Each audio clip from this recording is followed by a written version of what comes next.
right then. Well, the first thing I'm going to do, before we get into anything else, I'm going to say big thank you to our viewers for watching or listening today and tuning into this. And it's Liam Hartery back with you today. I'm with the notorious Brett May, the one and only. He's actually on the show today. This man has an incredible story to tell, obviously, about his fighting career, the time in and out of prison, the notorious YouTube channel, and the messages he puts out there, everything that we're going to be talking about today, really the behind the scenes of the life of one of the toughest men in the UK. And we're going to be finding out a little bit more about not only about Brett's life, but also a little bit about like what makes him tick and everything like that. So stay tuned, everybody. And Champ, it's good to have you on the show, brother. Thank you very much. Yes. Thank you for having me, pal. I hope you're all right. Yeah, all good this side. And like I say, appreciate you bearing with me the last time when we moved it to today. It's good to be here, and yeah, I mean it's great to be face to face because I see the broadcast. I see the different news about the fights and everything you're doing.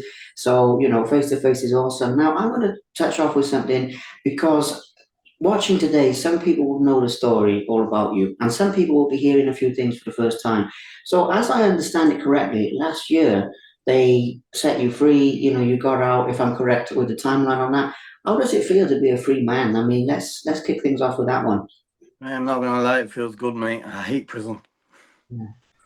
Yeah, good to be out and about. And the reception that you've had from people in terms of like, I've seen you've been getting a lot of love on the socials, a lot of people checking in how you're doing. I saw pretty soon after you got out, you were at one of the BYB shows. I saw something about that. And you've been going around getting a lot of love. So what kind of feedback have you been getting from people in that time since you've been a free man again? Uh, well, we've had some positive energy, we've had some negative energy. I think probably the biggest opportunity is when Stefan Hanks from Bad to Bone agreed to take the kicking money down from me and Danny Christie to fight on the 19th of April. But as far as everyone's aware, it never went to plan due to unforeseen circumstances, saying the police won't allow it to give Stefan a license to run that fight on the show. So yeah, I'm a bit gutted about that, like, because I trained my ass off for it and it kind of knocked me back a bit, you know what I mean? Yeah, yeah, I'm with you on that one. But I'm hoping you get like another shot. I mean, what's going to be happening with like, are they going to do like a different venue or like what? How are they going to work around that? Because I know you guys, you want each other, you and Danny. I want to give him a big shout out as well because he is a legend. But I know you guys, you want each other. And I'm going to give a shout out to Stefan Hanks as well, Albert Hanks. But how are they going to make it happen? Like are they going to put it in a different location or what's the score with that one, mate? I don't know if he's going back to BKFC at mate, so I don't know if it's going to be a long thing now, to be honest with you, due to him going back to BKFC. So I'm just going to be realistic, me, mate, and just take every day as it comes till I've seen something set in stone. Then I can't really guess, can I? Yeah. And who else is on your hit list though for this year? I mean, like now we're in early April kind of thing. So if you look at like the rest of the year, or I know you've got to take it a day at a time, but there's got to be certain people that you're keeping an eye on that you wanna target and go after. Well, yeah, mate, it's no secret there. It's been a while since, obviously, I was in the BKFC. It's been a Yeah. couple of years ago now, so from the big stage. So basically, I was going to do an exhibition with Bash. Then I've got Luke Dyson, who's set in stone on the 20th of April. And then after that, obviously, I've got the big fight with Decca Heggie on the 1st of July. And yeah, basically, I'm just cracking on with it, like, you know what I mean? So they're the only two ones that's confirmed in stone, to be fair.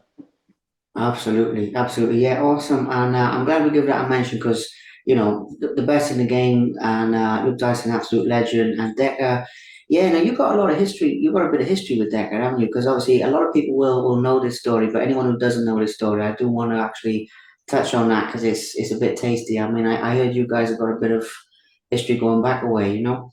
Yeah, we've got a bit of history there, mate, but we'll sort it as proper men on the day. And obviously, Decker's as rough as they come. No one can't say he ain't. Just because he has a lot of bad press going around at him, but who don't? The guy's still an animal, and I think it'll make a good clash, you know what I mean? Yeah. Yeah, yeah. And what about Luke Dyson? Because I mean, he is crazy active fighter. I mean, I see him fighting all the time. So you've got to be excited for that one as well, I reckon. Yeah. Yeah, what can you say? The guy's had near enough, what is he, 160 fights coming up now. He beat one of my pals other day from Newcastle, Wayne Morgan. I think he gave away something like 46 kilograms in that fight. So fair play to him. The guy's got out of a lion. Me and Luke's agreed to keep it respectful, not like how we've seen the back and forth with some of my other opponents, but we've totally agreed to keep it 100% respectful. And yeah, that's what we're going to do. Yeah, I like the mentality, mate. I mean, like what you were saying about Decca and all that, sorted out like men. I mean, shake hands afterwards. That's the way it should be, to be fair. And yeah, I mean, it's not. I'm not really saying that as a question, but I'm just saying respect on that because yeah, leave it all in the ring and walk away is the way it should be. Absolutely. Now, a couple of other things. I mean, obviously with these guys, being active and like particularly Luke being active and you being inactive and everything like that. But and I mean this in a respectful way. I don't mean it like that, but you're obviously training. I mean, how's your training going? Because you're kind of catching up from, you've lost a little bit of time there. I want to focus on the positives with this, 100%. But at the same time, we've got to be realistic. You're making up for lost time. So, how is the training going for these fights at the minute? To be fair with you, mate, I was struggling with boxing camps when I got out. Neil Wayne agreed to take me on in Pontefract at Valor Boxing Gym, and the bit of back and forth. Even though I was training at that gym to fight Danny Christie, there were a bit of interference from Paul Venice and a couple others with Neil Wayne saying, "Oh, is Brett training at your camp?" And it kind of put a halt due to the negativity with the back and forth on the YouTube between me and Paul, between me and Danny. Um, I can't really say they're all to fault because I can be my own worst enemy. Do you know what I mean? And sometimes anger gets the better of me, and I can say a few things what might bring a bit of hostile, negative energy to the boxing camp. So I've only got myself to kind of blame as well in that situation. But they shouldn't really be interfering with no boxing camps. But so now, really, to be fair with you, mate, it's hard to get in a boxing gym because I'm kind of red flagged like Decca myself. So yeah, I just basically have to keep my trainer really private, one-to-one boxing classes. But really, I get up in the morning, I do my running myself, I get me running, and then I do my strength and conditioning. So I make sure every part of my body's conditioned. And then yeah, I get a one-to-one session with a boxing coach when I can, like as you're aware. Because to get one-to-one boxing coaches every day is hard work. Due to negativity around me on the YouTube, as you can imagine, a lot of boxing coaches don't want to take it on, or they don't want to be enlisted with that controversy. So sometimes, mate, in the boxing aspect, it's really tough for me, to be fair, mate. Because I've got a lot of love out there, mate. But let's face it, I've got a lot of negative energy out there as well. So it's really hard for me sometimes, mate. You know what I mean? Yeah, yeah, yeah. I know what you're saying, man, 100%. And I mean, you are an outspoken guy, so it is what it is. But we'll come back to that in. Well, actual fact, yeah. I mean, I will touch on that because obviously, being an outspoken guy. To be fair, I respect people who speak their truth. I mean, if it's not everyone who agrees with it, some people do, some people don't. But I do respect people who speak out because there's a lot of people these days who, with the keyboard warriors and all this, they go down. Whereas you are out there being Brett, being yourself. Some people love it, some people hate it, and you keep it very, very real. And I respect that. Now, I say that to some people, whether I agree with everything they say or not. The principle of keeping it real, I respect that. But I mean, obviously, it does affect your life, on the good side. And some people love you, and some people hate you, and you kind of got a bullseye on your back at times. You have, right? I mean, some people are after you. So how do you feel about like keeping being outspoken and not changing the way you are because of some of the attacks you get? If you get where I'm going with this topic. Well, basically, mate, you just got to keep pushing on, aren't you? Every day as it comes. You just got to take it from there, aren't you, mate? It's all you can do, isn't it? Yeah, You know what I mean? End of the day, there's an old saying: you don't know how strong you are till strong's the only choice you can be. You know what I yeah, mean? I learned that phrase when I was in jail, and it's a true story, mate. You know what I mean? A man's got to do what a man's got to do. You know what I mean? It's there's no good me coming on here as a man talking about my problems. You know what I mean? As a man, well, you're not supposed to, mate, but you got to man up and ride the wave, haven't Yeah. Yeah, I'm with you on that. But this is what I like to do is get like the behind the scenes because I see that you post a lot of this kind of stuff. Like you post some inspirational stuff, motivational stuff, and you get some good messages out there. I've seen you talking about knife crime and like some stuff that people really really need to hear. So I also want to focus on that because I think that you try and have a positive impact on people, and you also try and inspire people as well as some of the other stuff. Talk to us a little bit more about that, mate, because I see you putting quotes up and stuff and putting things up just to try and give people a lift, if you get what I mean. And got respect for that. you? Yeah, put down a knife, save a life campaign. Obviously, you know what I mean? You can tell with scars all over me, mate. I'm covered head to toe with scars, aren't I? I'm lucky to be alive.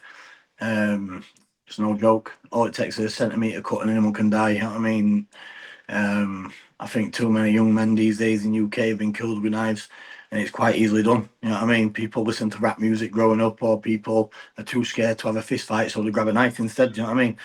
When you're getting like a little guy who could be like 5'5", 9 stone, is thinking, why should I fight this fucking 6'3", 20 stone beast and get my head punched in? So they're quick to grab a knife and just start stabbing someone up. Really, my positive message to be in that is just, yeah, knives down, hands up, and it's the way the life comes. You win some, you lose some. Sometimes you got to take a good hiding. Sometimes you haven't got to take a good hiding. But that that's the way the cookie crumbles, isn't it? You know what I mean? Yeah.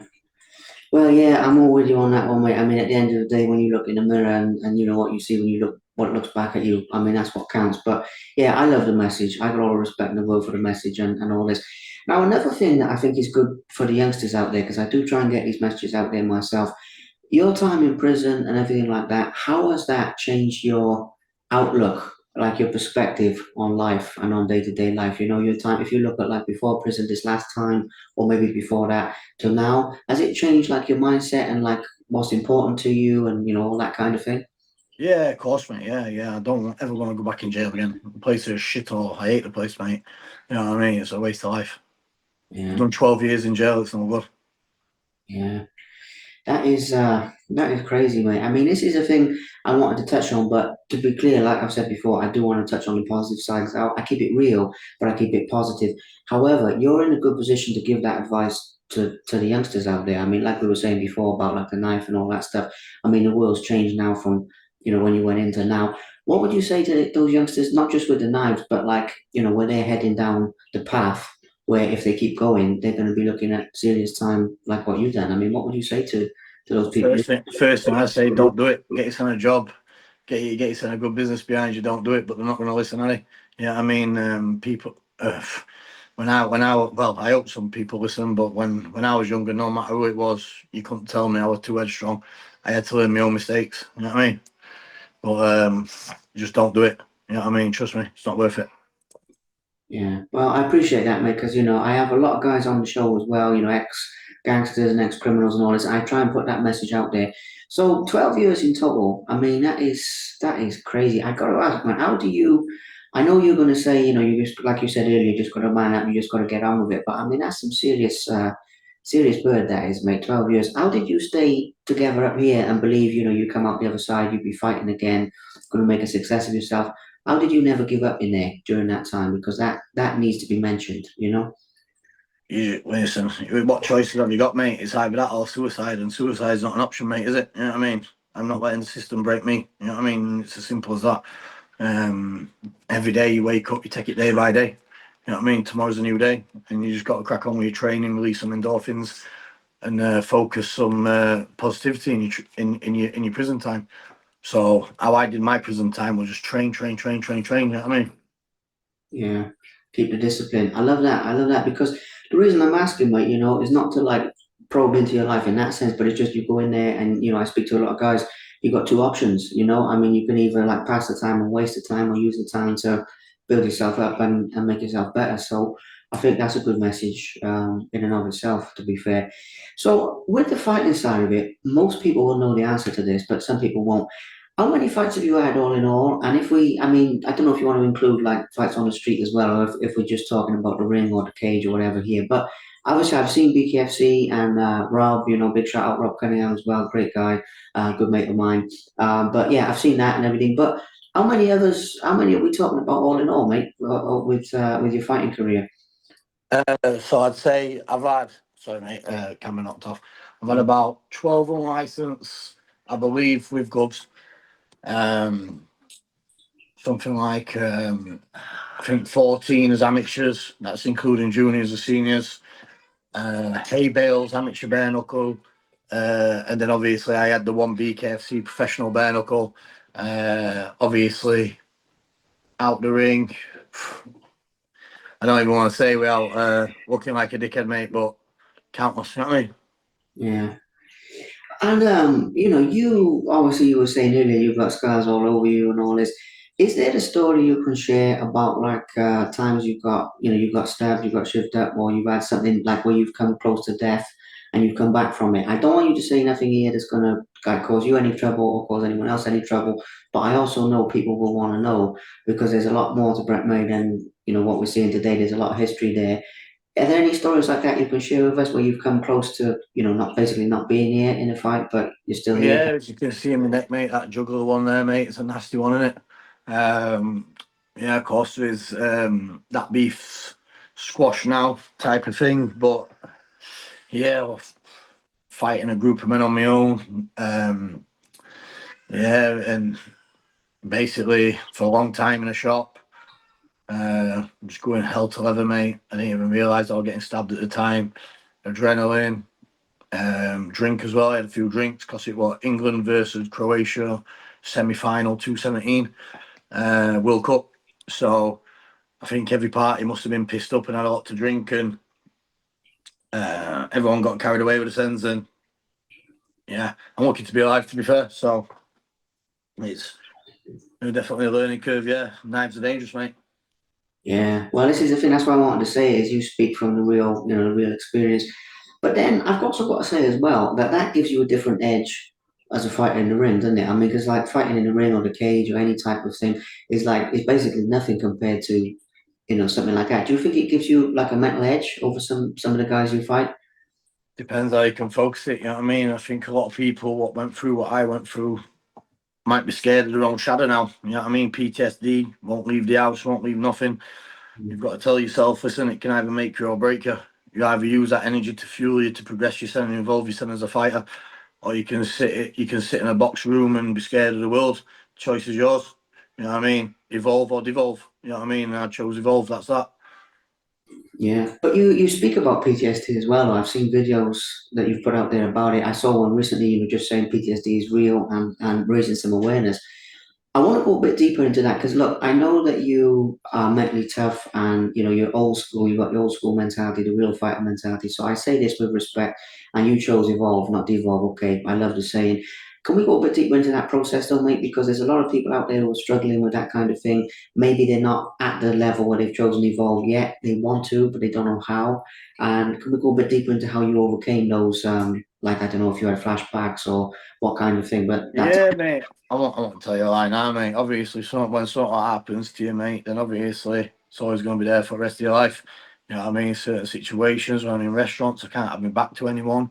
Queues, I can't have no one standing behind me. I get anxious, but then you got to start breathing and tell yourself it's the mental illness, because something like that is a once in a lifetime thing that happens, and it's the chances of anything ever happening like that would be a million to one again. It's a life changing thing. You got to tell yourself, look, it's the PTSD. What's causing this? You got to be headstrong, but it's easier said than done. You know what I mean?